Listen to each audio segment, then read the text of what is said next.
What's for supper tonight? We're having a family favorite tomato soup. And it's not your average can of Campbell's.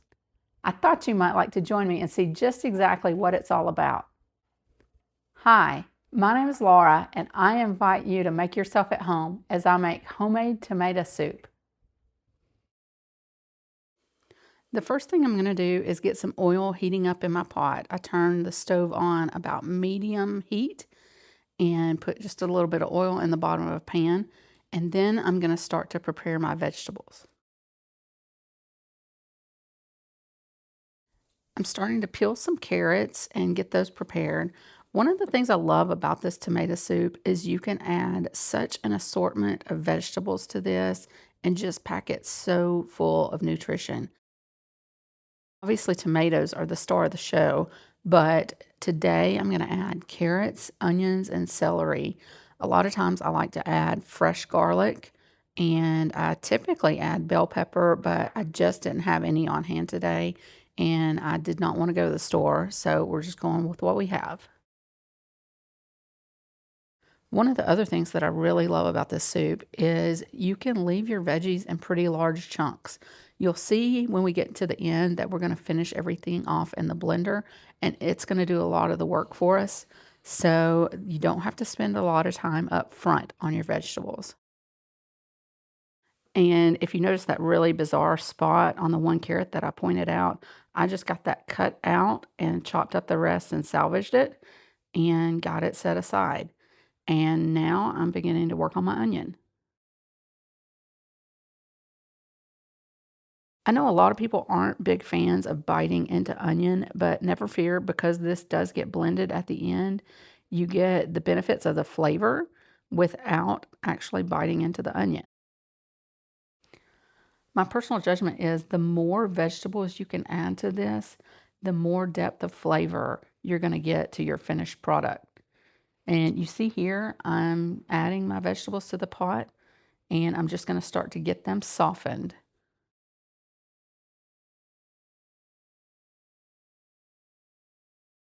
I didn't have any fresh celery on hand, but I did have some in my freezer, and here you see me adding some of that in as well. It really doesn't make any difference that it's fresh or frozen the way this all gets cooked up.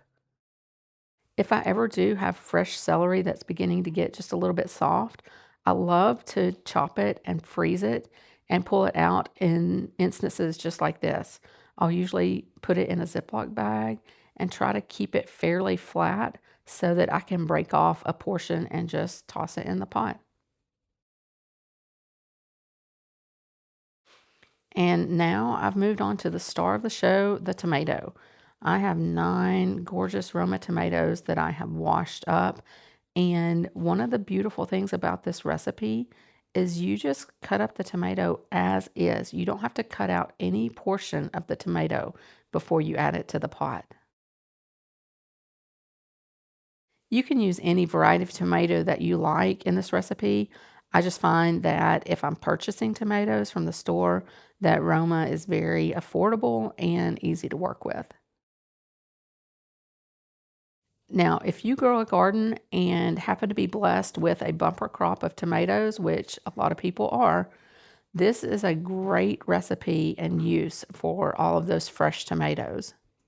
I've actually found this recipe to be more of a method than a precise recipe, especially as it pertains to the vegetables and the broth that you add. I will give you precise measurements for the seasonings that we're going to add in just a bit. Please don't get hung up on the fact that I used 9 Roma tomatoes and feel like you have to be precise about that. You can use whatever you have around your house coming in from the garden.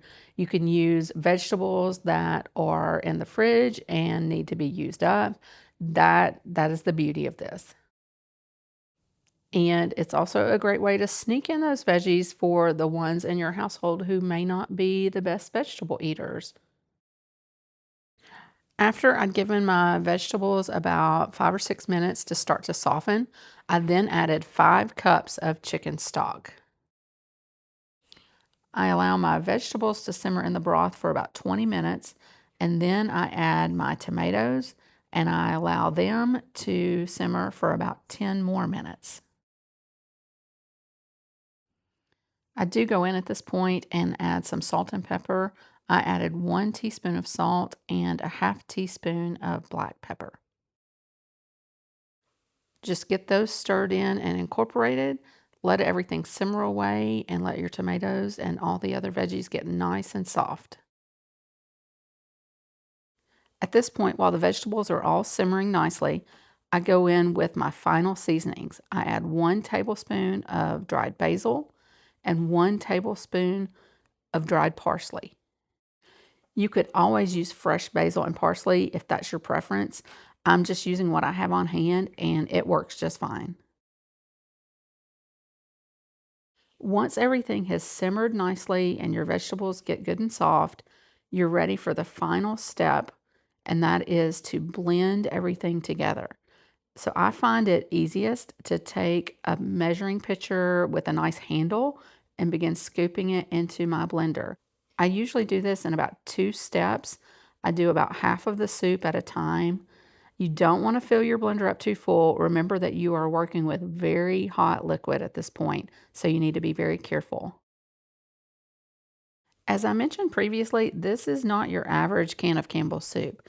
This is an even more savory blend of vegetables. You don't have any sugars, unless, of course, you want to add something on your own. But you've also got the pulp of the vegetables. Now, that is one of the things that my family loves about this. Even my daughter, who is 5 years old, eats this as it is. Now, if pulp is not your thing, if you have an aversion to that kind of texture, I would recommend straining this. After you get it blended, you could put this through a strainer or even a ricer if you have something like that. Now, you're going to lose some of the volume, so you may want to increase all of your measurements, especially your broth and tomatoes, but you could eliminate the pulp by doing that if you wanted to. Once you get your soup all blended up, then you can add it back into your pot and you can just let it hang out on the stove until you're ready to eat it. There is one additional ingredient that I add at the very end right here, and in my judgment, just takes the soup over the top. I add 1 tablespoon of lemon juice, and it just simply brightens all of the flavors and gives it this extra burst of flavor that is just phenomenal. I've tried it without it, tried it with it. I will never go back. I will always add that tablespoon of lemon juice. Okay, we got the tomato soup ready, and I've got my taste tester over here to tell us what he thinks.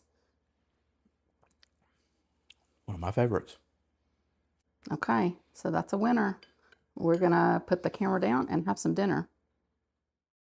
And our favorite way to eat this is with a classic grilled cheese. We have a grilled cheese on some homemade sourdough and get that nice toasty and melty grilled cheese that you can dunk into your soup. There's nothing better on a cold night. I really hope you'll give this recipe a try. It is so delicious. Thank you so much for watching. I really appreciate it.